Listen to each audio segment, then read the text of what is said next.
It is 12 noon. Welcome back into the program on this Wednesday. Hope everyone's having a good hump day. Pat, Molly, Conrad, Landrum with you until 2 o'clock. We've already talked to the voice of the Alabama Crimson Tide, Chris Stewart, kind of recapping last night's surprising loss over at Georgia for the Alabama Crimson Tide. They get ready for the Auburn Tigers coming up on Saturday.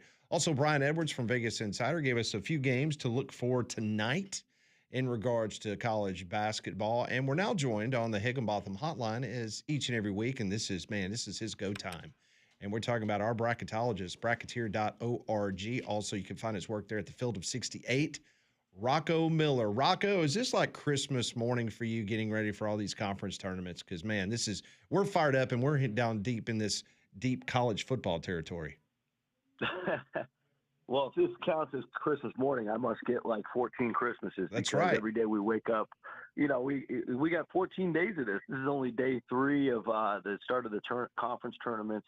Of course, things will really escalate next week when all the power leagues start their conference tournaments, plus the frisky leagues like the Mountain West and the WCC, where I'm going to be at in Vegas. And it doesn't make those conference tournaments any better, though. I mean, the small conference tournaments, like we'll have Arch Madness starting tomorrow. That I think is annually the best tournament, just pound for pound. The tradition they have in St. Louis with basically like a family reunion style event, packed arena, great games, really good mid-major teams, and always a tough champion from that league. I'm really excited for that tournament to start tomorrow. All right, so let's get right to it. The number one topic on this program is the Auburn Tigers, and there's been a lot of hand-wringing going on around those that support the Auburn Tiger basketball team, including yourself. You did not have them on yesterday morning on your website, bracketeer.org, in regards to them making the NCAA tournament. They beat a bad LSU team last night. Just an update here. What is your line of thinking currently as they head into the game against Alabama on Saturday? Where does Auburn stand in the pecking order of your bracket? Well, the Auburn situation is very simple. They made it really easy after they lost to Ole Miss because let me just break it down to you. There's never been an at-large team in the history of the tournament. And again, we saw some things change last year, so we'll see if the committee's willing to break some more precedent this year. But I'm not going to predict that.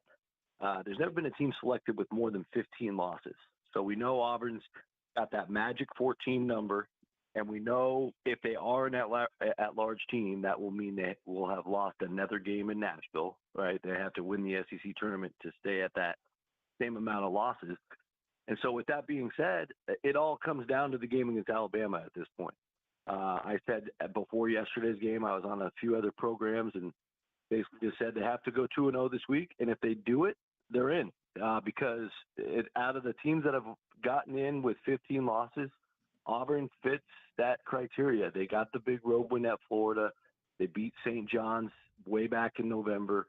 They have other good tournament level wins, and it's a good enough profile to take them as a 15-loss team. So I think Auburn's entire season is this game at Alabama. I couldn't make the stakes for the Iron Bowl any higher than that, but that's just the reality of the math.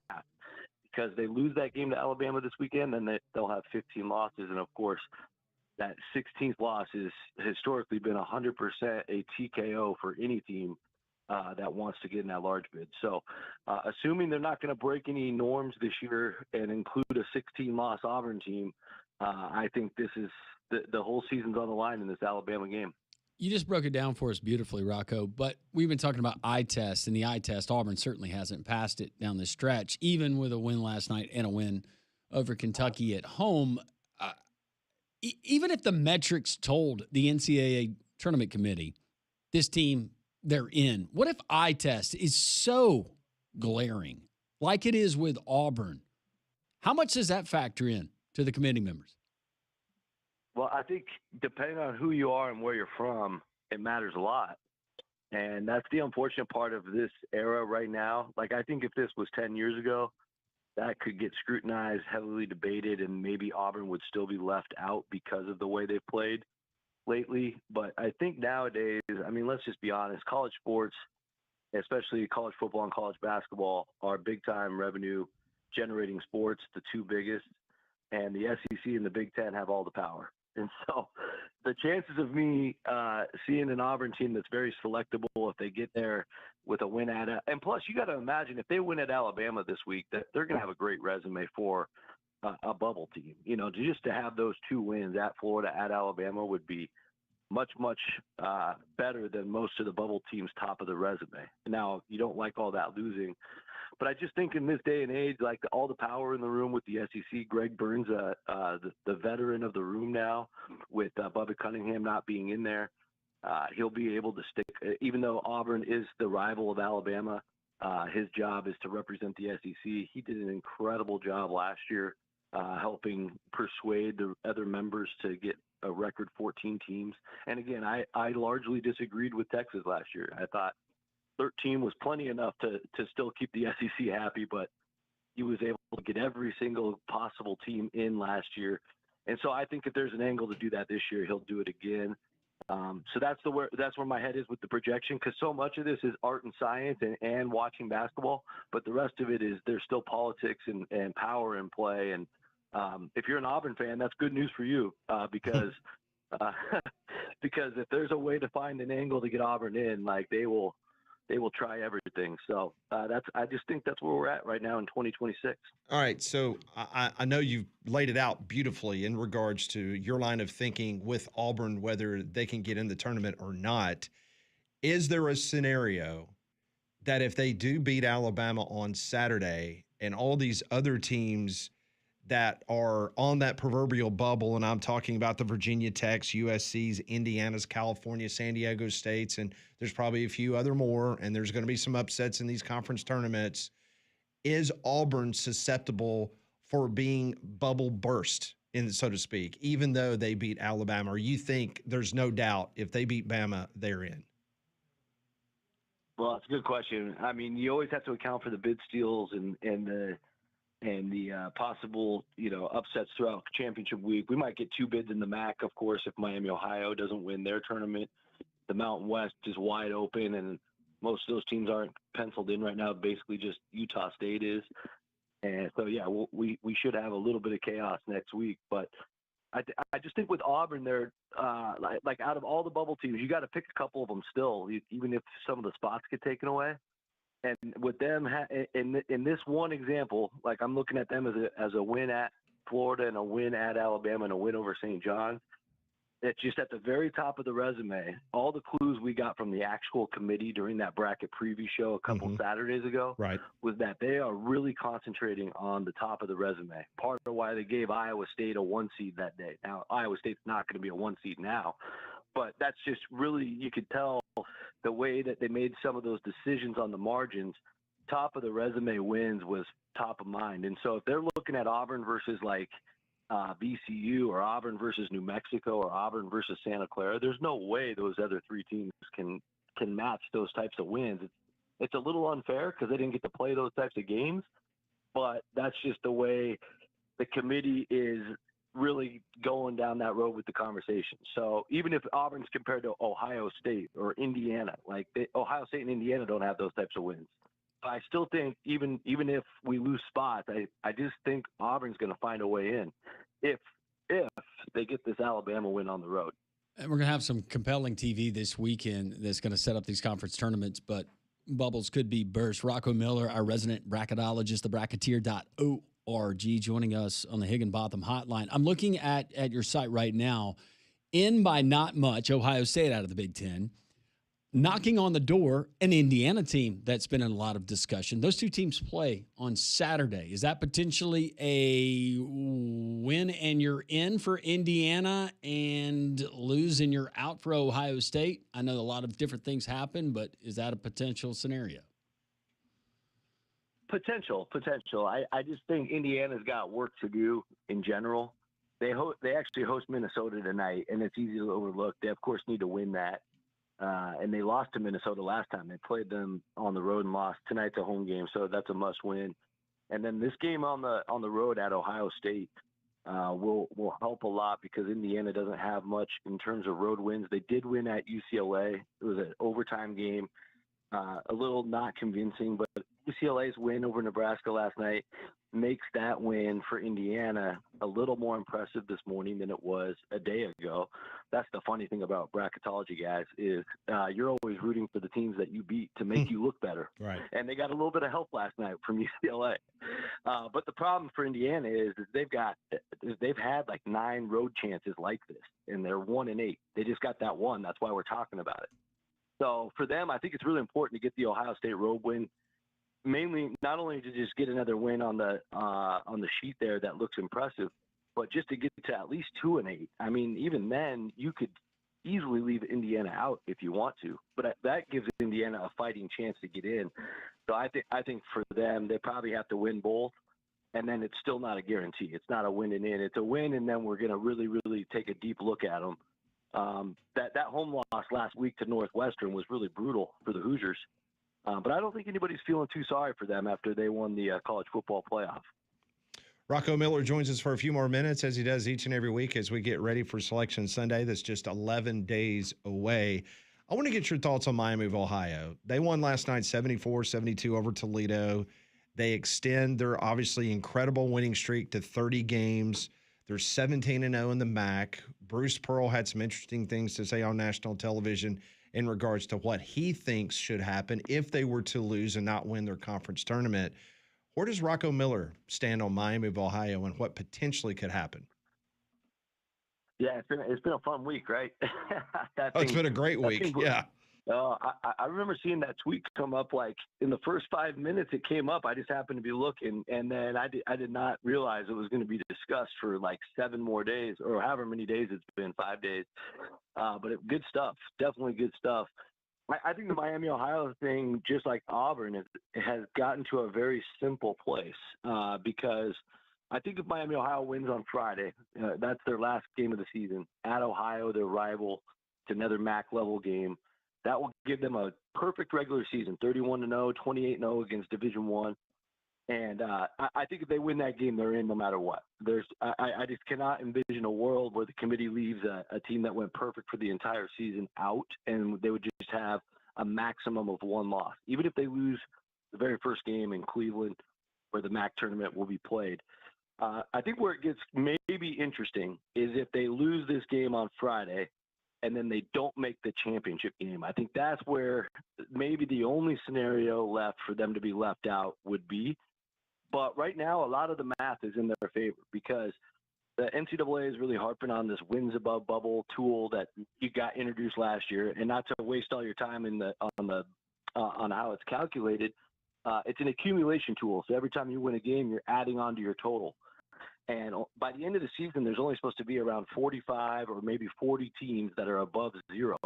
Everybody else just loses too much or they don't have good enough wins to get above 0. So we have about 320 teams with negative numbers. So right now, Miami, Ohio is sitting in the decimals, like they're like 2.4. So they're clearly above 0. And I think if they take 2 losses, they'll end up still in positive numbers. And that would still be better than a lot of the bubble right now. So even just going by the math of that, plus all the precedents that are in place that are in their favor, there's never been a team with more than 29 Division I wins to be left out. 100% of them have gotten in over the course of history. Most of that history is the last 30 years because in the old days they didn't play this many games.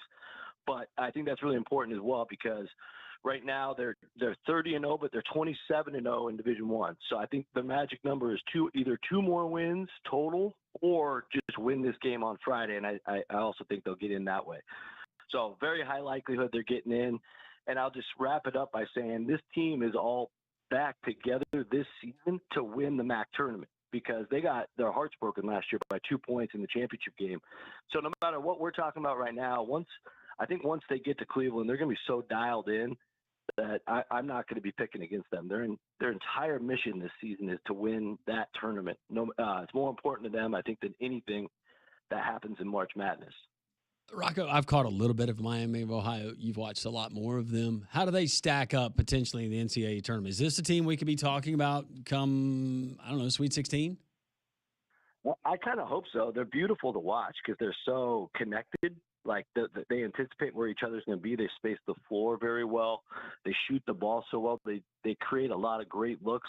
the offense is wonderful. And the defense has been pretty bad all year, I'll be honest. And they don't have a dominant big man. So I think a power school that they'll probably have to play could really expose them. But at the same time, they're the kind of team that could go on a quick 12-0 run and either start off with a big lead in a March Madness game or come back if they're down by 10. So I just can't wait to see what that looks like because we just don't know. They didn't get to play any of those types of teams this year. So I think they could be pretty deadly. The other thing that I really would like to see in March Madness, if possible, is I want to see them in a close game down the stretch because they've won, as you guys know. So many of these games are close down the stretch, and they are clutch every single time. So I think for them, they just want to be close in a March Madness game with 4 minutes left and then go make their move. And they don't miss free throws at the end. They don't make turnovers at the end. They're just very, very efficient. All they got to do is stay in the fight for 40 minutes, and I think they can win games. It's just, can they hang, during the duration of the game? That's the big question. I know a lot of talk about Auburn in the SEC being on that cut line. If there's a team that's currently in from the SEC that potentially could end up where Auburn is on the other side of the cut line, is there a particular team like a Texas or a Mizzou? I mean, has Oklahoma all of a sudden gotten into a conversation? Maybe if they make a little noise in the conference tournament, could they be on the other side of things? Yeah, Oklahoma is interesting because, I mean, right now they also have 14 losses. They just don't have the big win. They have a road win at Vanderbilt, which is pretty good. It's not the road win at Florida that Auburn has. It's a little sexier. Right. But I think overall, Oklahoma might be too little, too late. Okay. They 3-9 in quad 1, 4-5 in quad 2. It's they'll get one more SEC game and then a little run. We'll see. I don't want to count any SEC team out because, like I said, they got a lot of power in the room. If anybody's going to pull off a heist, it's going to be the SEC. But I just think, in general, Oklahoma's pretty far away from the cut. Outside of that win over Vanderbilt, they really don't have much in terms of like a big-time win to get your attention. Whereas Auburn, in their example, they would have 3 if they get this Alabama game. So that's the key there. I think the other teams have done enough, like Texas and Texas A&M and Mizzou, to at least get a nod. Now, you might see 1 or 2 of those teams in Dayton.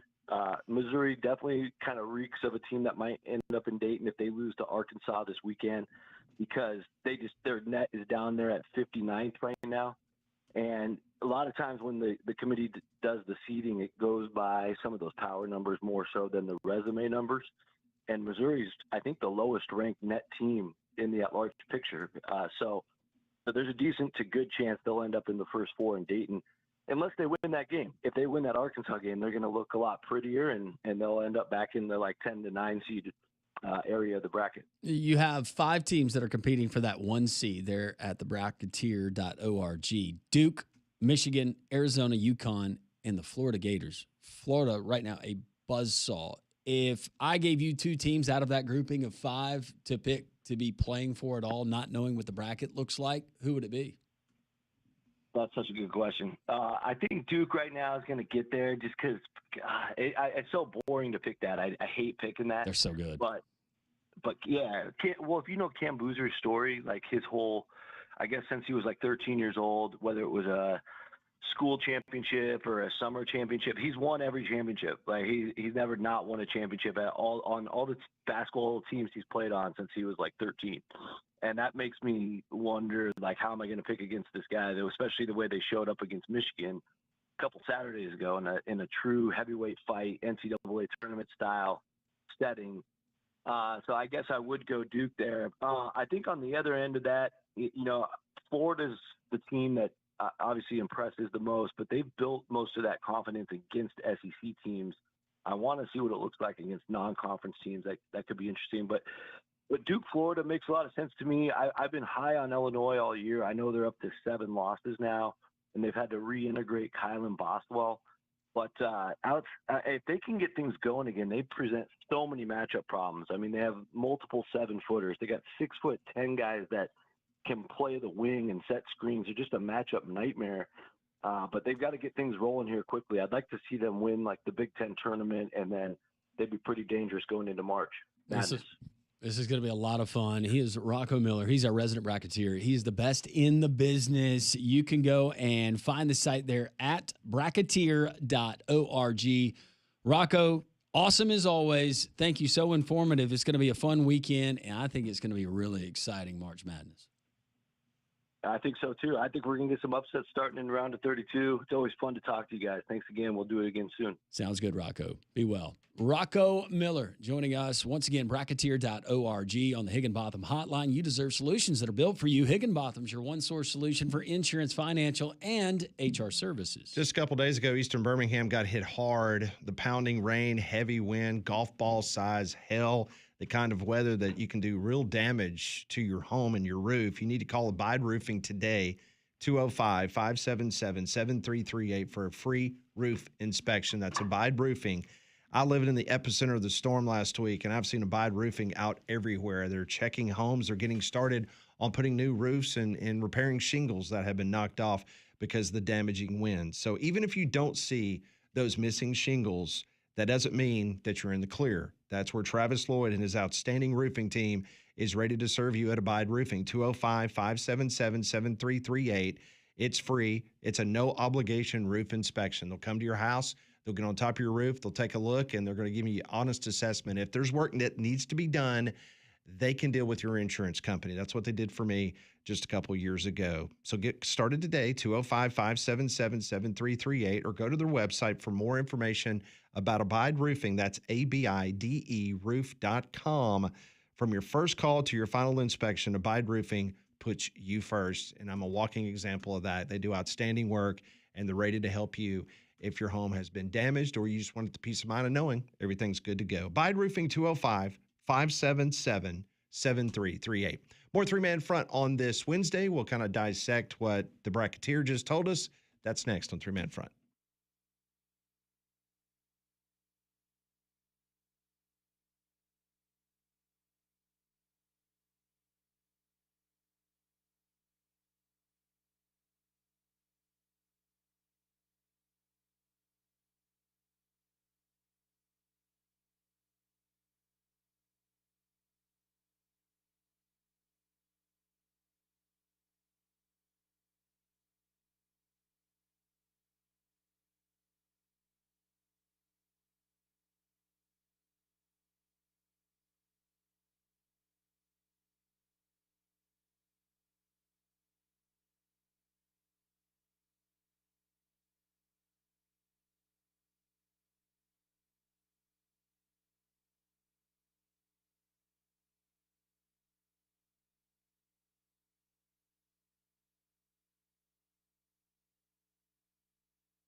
Oh, what a great breakdown from our bracketologist, the bracketeer, Rocco Miller.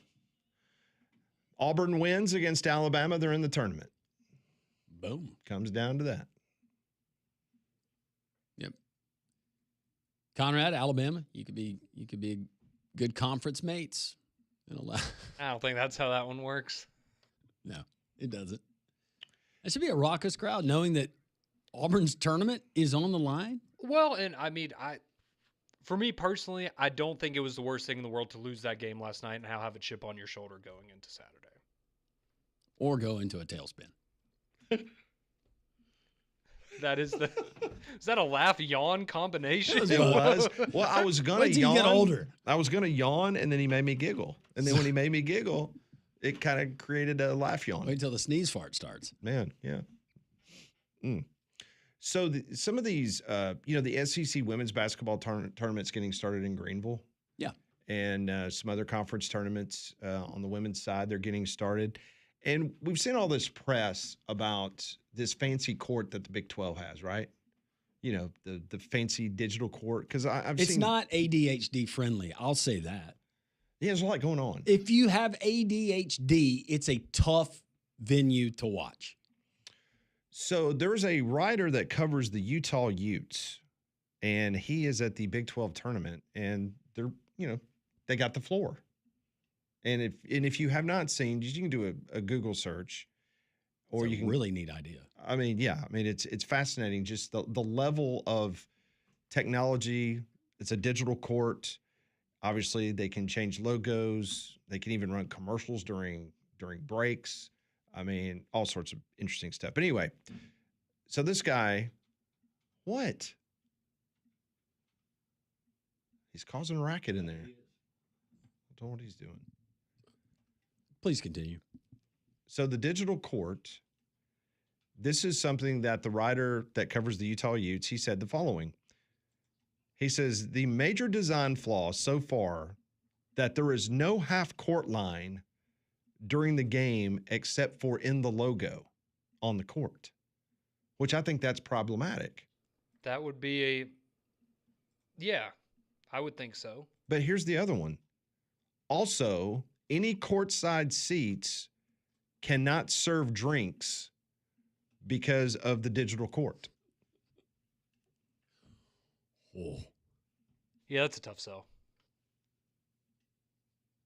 Great tickets, honey. Yeah. Yeah, how much did we pay for that again? Yeah, why are there no ushers coming down here to get our drink orders?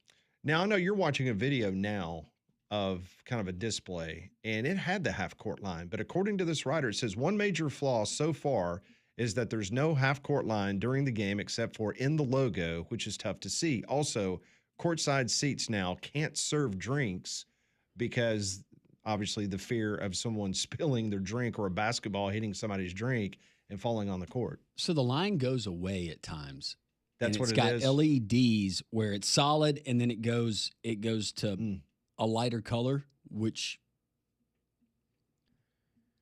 I'm glad the Big 12's doing it. So it's a glass court, and it's got all this digital technology underneath the court.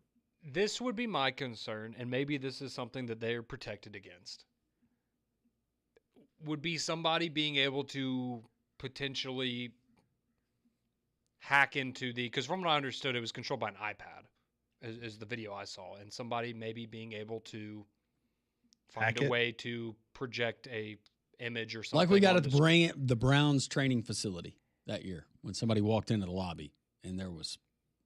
Correct. So that, and I'm sure that they thought about that, and maybe they have taken security measures to prevent that from happening, but that would be a concern that I had.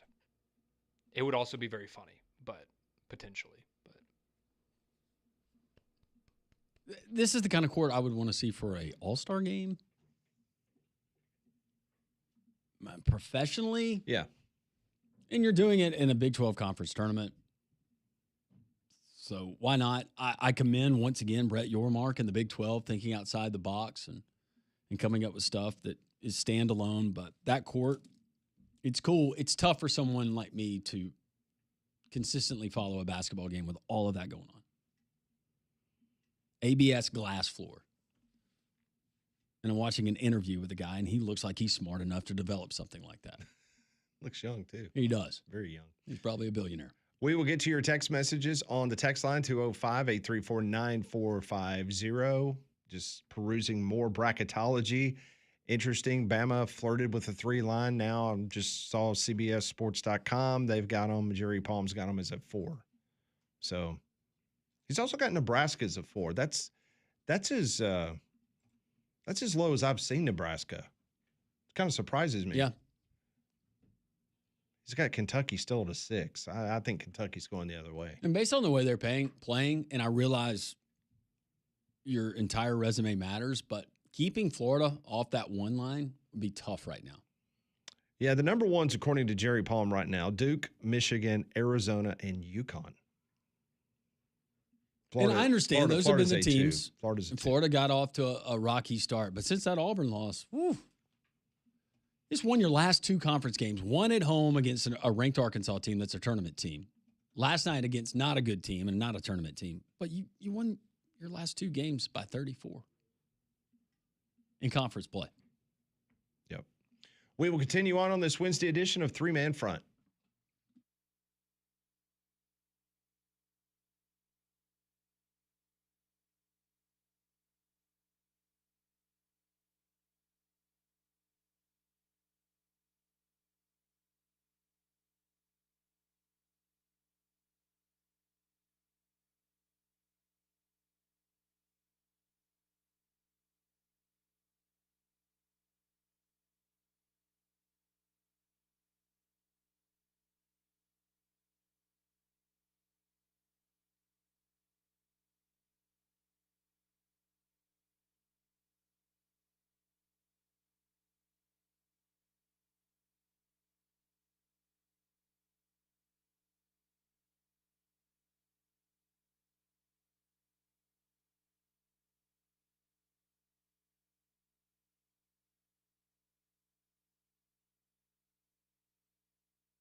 Three-man front here on this Wednesday.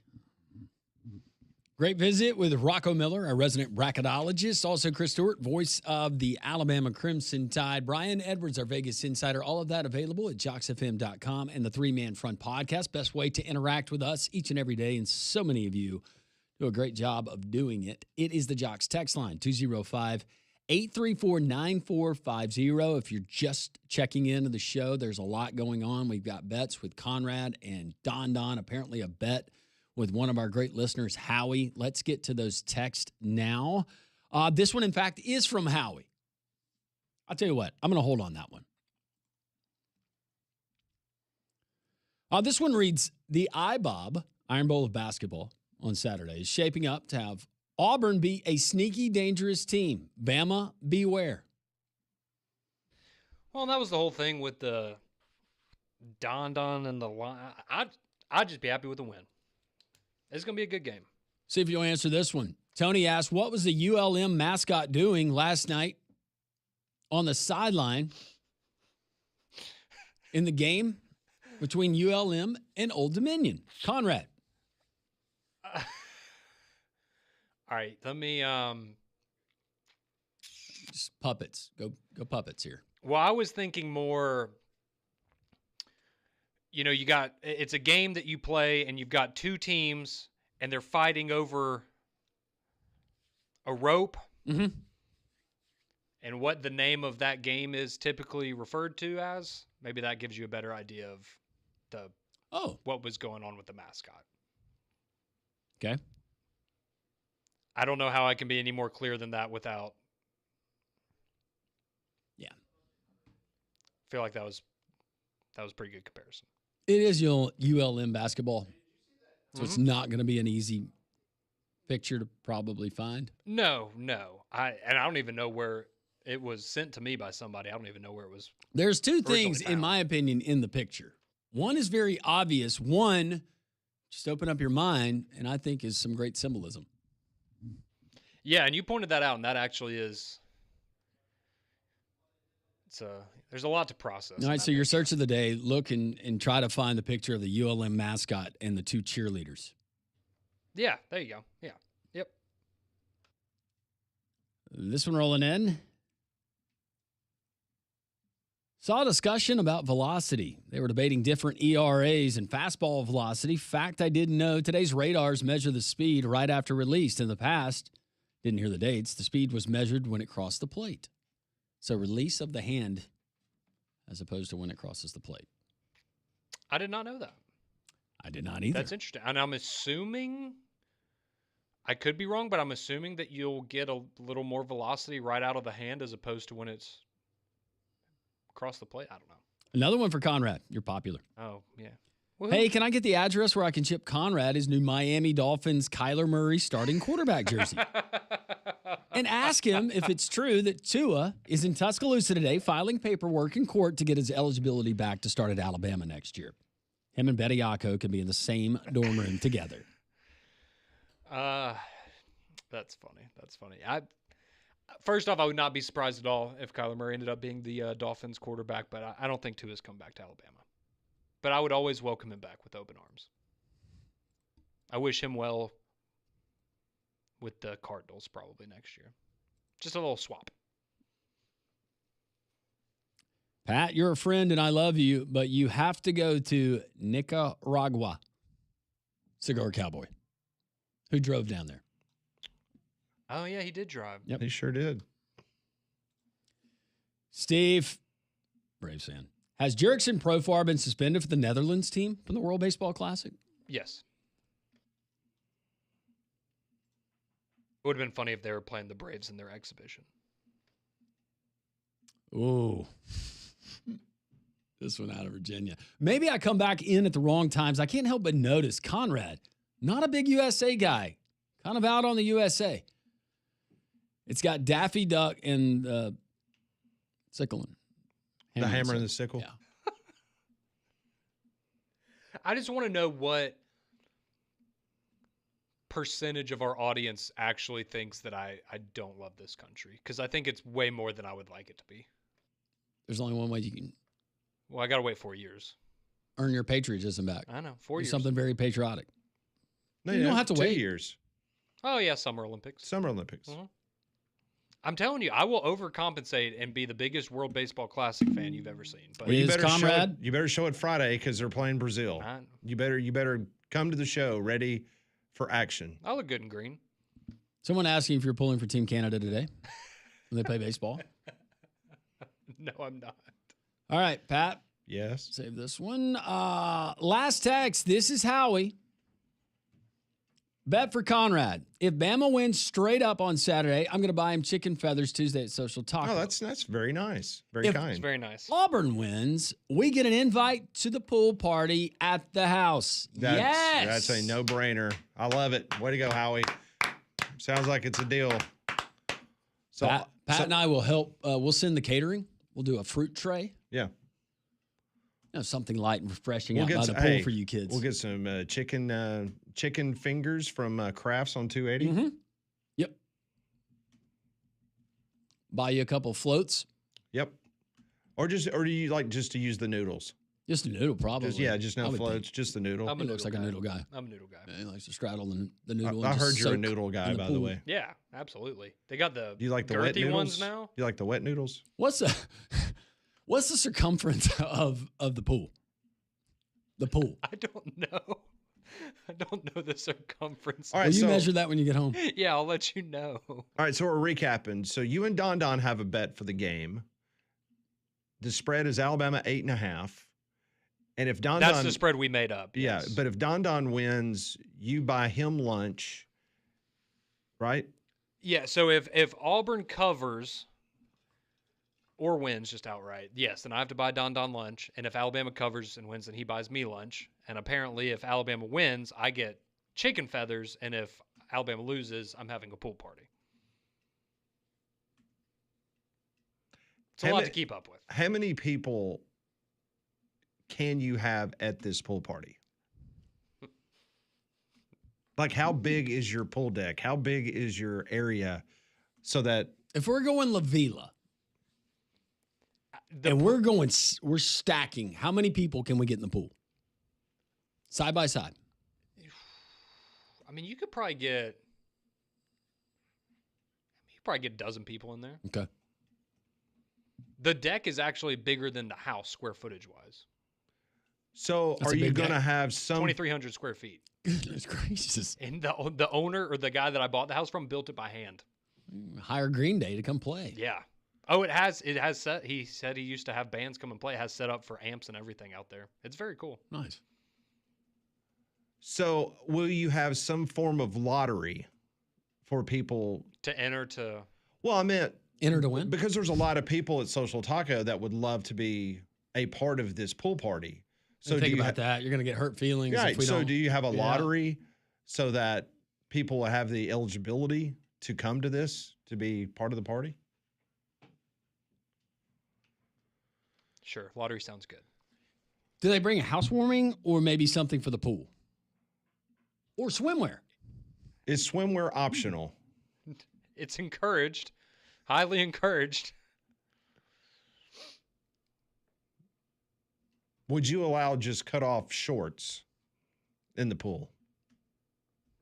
Like, are we talking jean shorts? Are Yeah. we talking Jorts. Yeah. Oh, boy. Yeah, sure. Your other admirer, Faye, has chimed in. Oh, please, Faye, please come to the pool party. Pool Please. party? I'm just going to do it in the voice that I think Faye does, okay?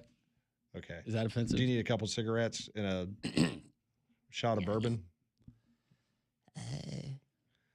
Pool party might be awkward for Paige. XOXO, my Crimson Stallion. How was that?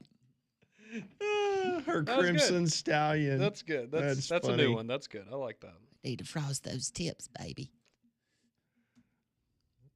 Tips. Hair.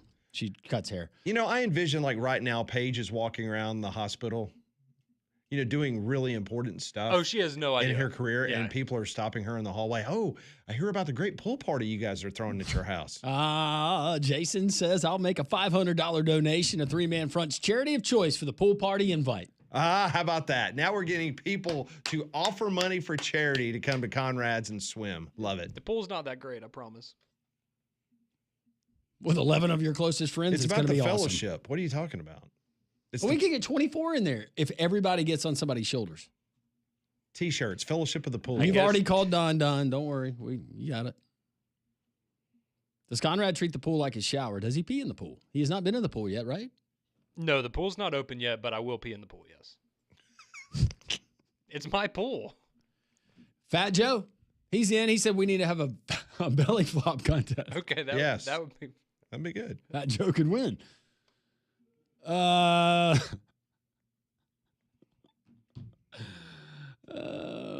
All right, we're going to continue with your text messages as plenty of them are rolling in on the text line 205-834-9450. This is Three Man Front on Jocks.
The text line. Thank you for all of the texts.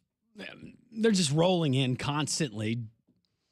Someone saying, of course, with a last name like Van Order, he's probably a spy. You'd be very unassuming. Because Conrad's just a nice guy. He's fun to hang around. But you would, that'd be good. Good cover for you. I was about to say, I'd be a really good spy because you wouldn't expect it to be me. Yep. Paige might put the chemical in the pool. It turns blue Yeah, I mean, that's fine. when there's a reaction. It's my It doesn't bother her, though, does it? No. And if it's your pool, you can do whatever. Exactly. It's Enter my at your own risk. That's right. Are the inflatables at the pool party rated G, PG, PG-13, or NC-17? Conrad just bought a house. He's got a pool. And now we have listeners that are trying to find a way. And Pat and I, to help out Conrad, are trying to find a way to get as many listeners over to the pool party as we possibly can. Oh, What kind of inflatables are we talking about here? Just in terms of the different. And pool inflatables? Are there naughty pool inflatables? That's what I'm saying. Like, I didn't know. It's not like there's a doll in the pool. I shouldn't have said that. Yeah. You know who's going to bring the doll. Mm-hmm.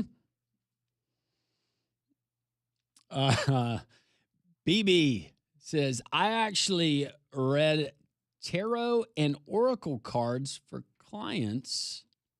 That was an old one. Sorry. I just want a sun chair and a cabana boy. First lady should get automatic invite. Bathing suit emoji. Yeah, she told me we'd get to see the peacock. It should be required all Faye text read by Landrum in her voice forever. That was a really good voice. Carson from T-Town, Radio Gold. That was a very good voice. Thank you. Almost like your Faye.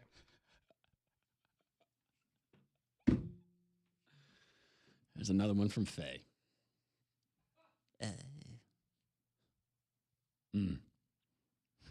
Come on, you got it. Nope. Not going to do it. Someone throwing out the pool party scene from Boogie Nights. Forgot about that one. Landry going to be grilling at Conrad's pool party. I don't know. I can do it if he needs me to. You are a great cook. You're very good. You mean to grill? Yeah, I got a grill. You're better than me. This is...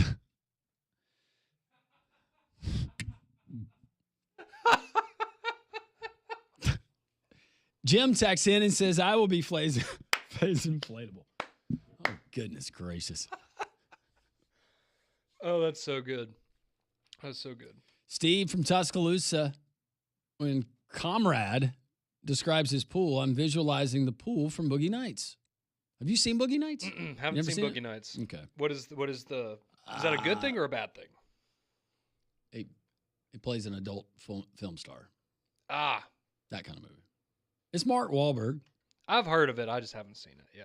Way before the Halo app. Actually got a really impressive cast. I've heard it's very good. I'll have to watch it. And then prepare the pool accordingly. Prepare the pool accordingly. Yeah. That's right. All right.